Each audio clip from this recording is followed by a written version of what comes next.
This is a quick video. It's to talk about something that's close to my heart, is a communication with others and being able to be ourselves when we are with others. So I've had a few episodes in the last few days that have taught me a lot about myself and human beings as well. Now, to talk about the closest one, it is a coach meeting I have just had a few minutes ago with someone who seems a very good person. His energy is very good. He's a coach. He teaches people how to manifest their dreams.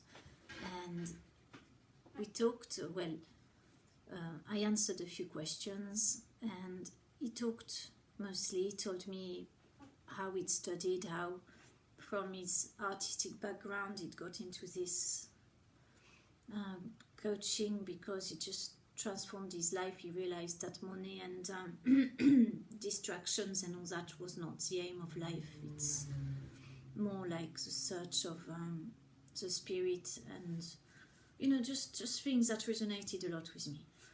But like, if I was a coach, I think before talking to a person like that, because he originally contacted me saying, I've looked at your profile.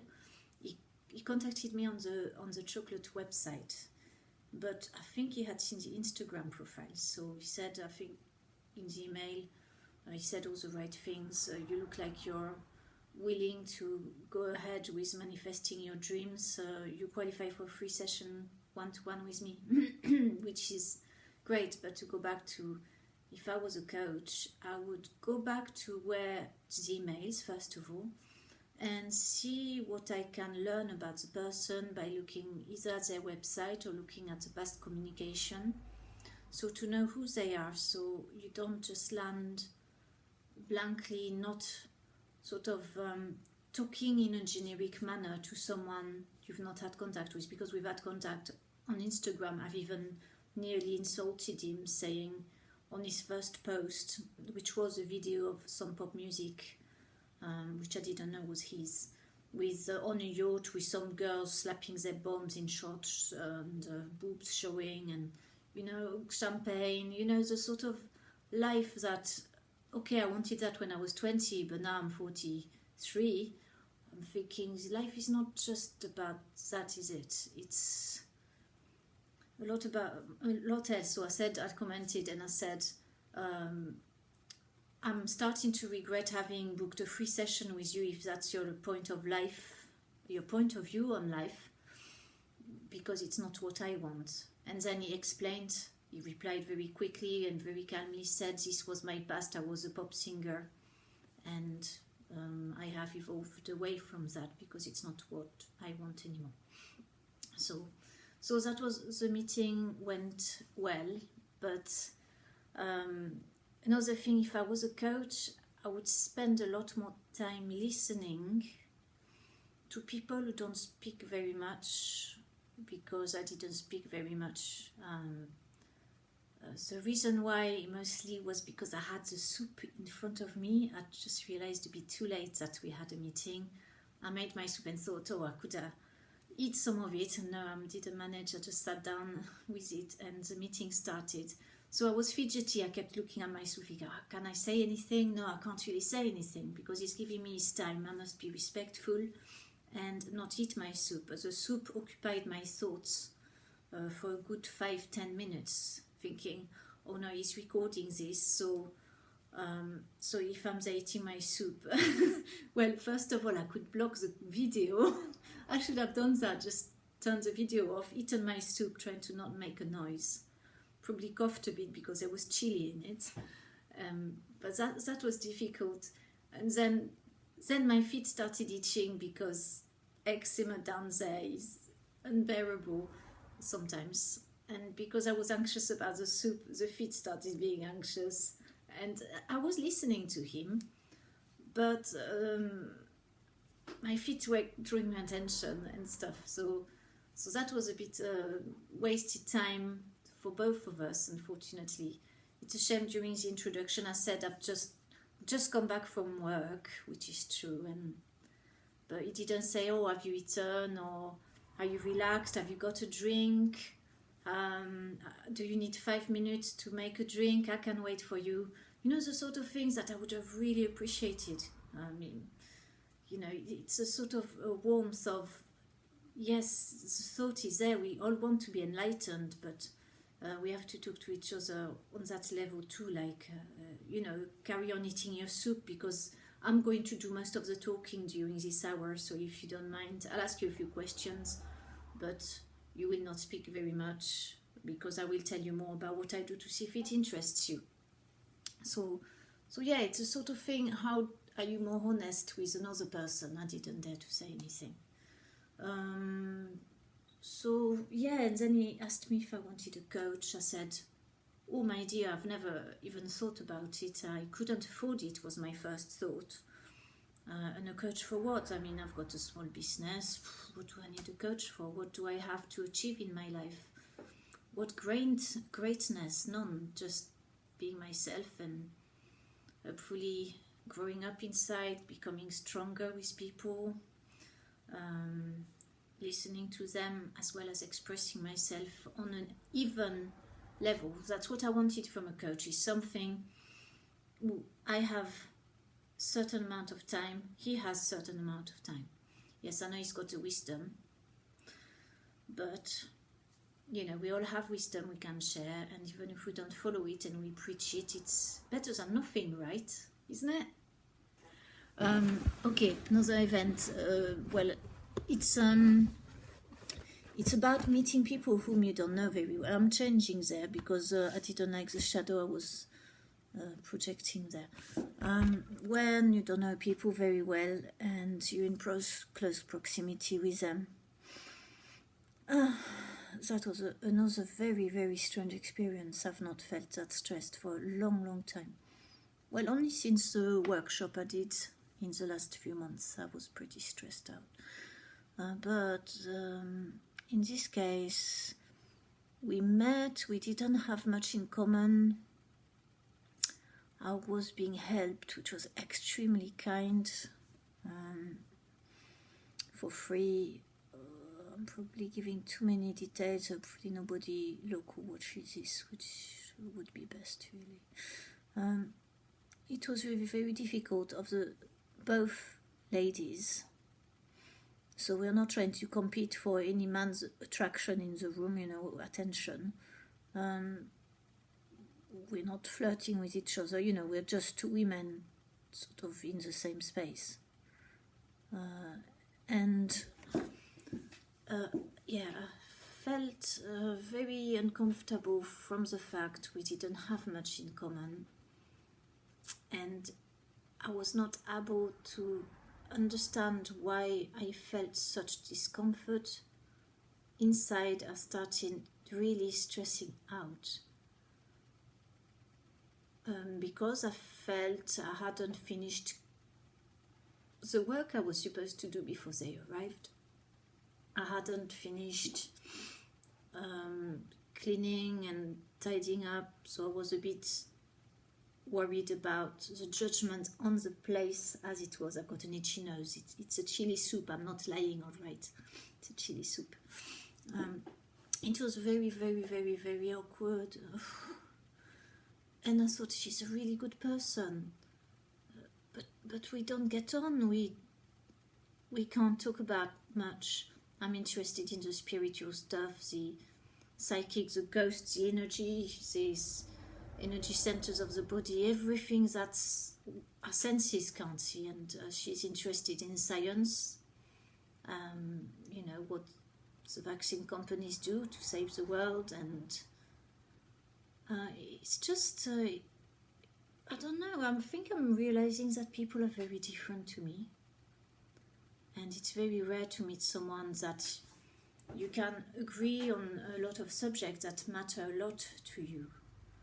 And when it doesn't happen and you've got to share a space, and if you feel slightly judged or you worry about the criticism that's going to follow, you know, what the person's going to tell her friends, you know, it's quite, hold it there, you know, it's tensing. Yeah, I did not manage to calm myself. I did run to the kitchen at some point.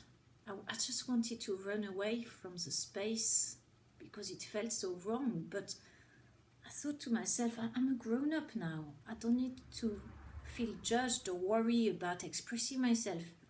But I had to worry about it because she did not agree on my views, and we nearly, you know, it wasn't very nice when we spoke about the things we disagreed about, which is about vaccination and things like that.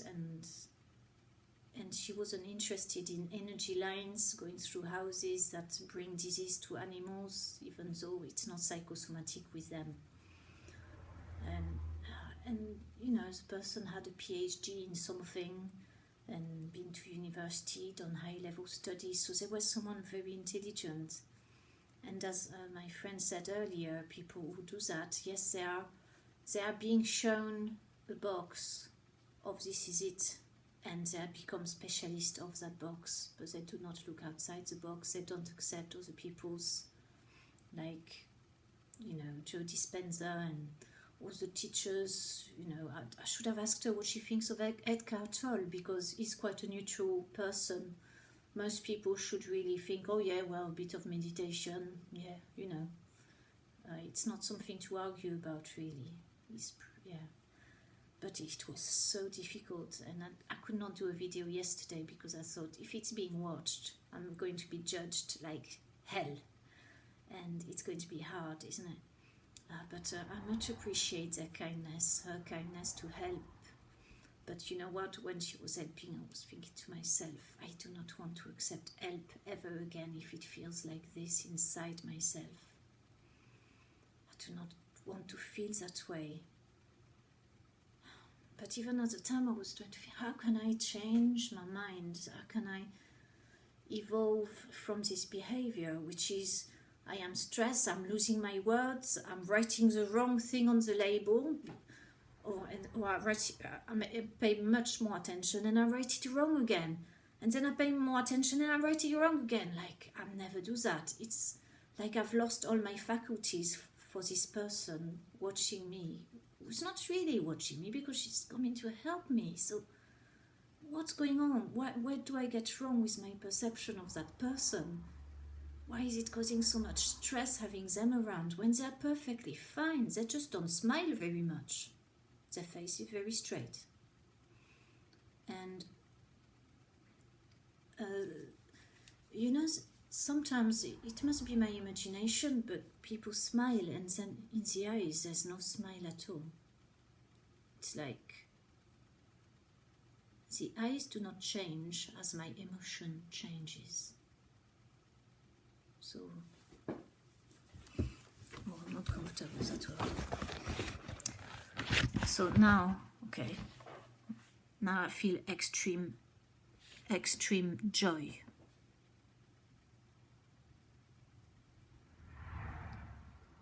Extreme sadness.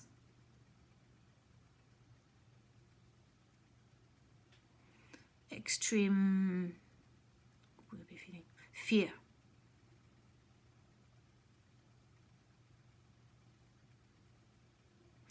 Extreme confidence. Oh no, that's not a feeling. It's not what I'm trying to express. It's approval.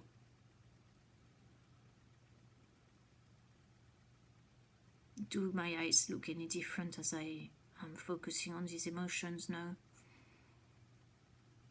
Well, it's what it feels like when you speak to someone who does not show their emotions, someone who talks a lot.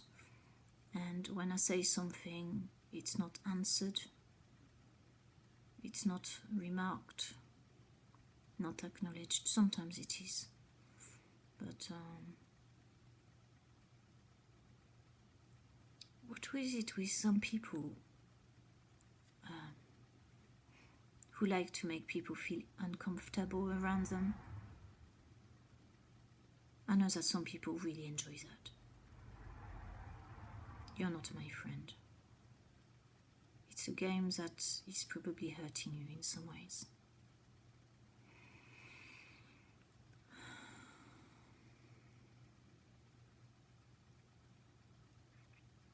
It was very difficult. It does make me realize that maybe a lot of others just don't have my views. I know, of course I know, but I didn't think that those who would be coming into my life would be like normal people, if you know what I mean. Someone who has only a point of view fixed in a box, and I've got to look at myself as I say that. Is not worth wasting time with, not at the moment. Maybe later. It's not wasting time, I know. I sound very ungrateful, but sometimes I would rather be alone and just listen to things that make me feel profoundly connected to a possible future, to the moment, and to the joy of existence, than spend my time with someone I feel utterly uncomfortable with for no real reason other than facial expression being very expressionless. Sometimes there is laughter, sometimes, but not very often. But what I knew of that person was she laughed all the time, and she was very charming when people were around her. There was no charming that morning, and there were not many smiles, and that really surprised me. It's very interesting how we feel around other people, and if we can talk to ourselves about it, like what I'm doing now, then maybe next time I will be different.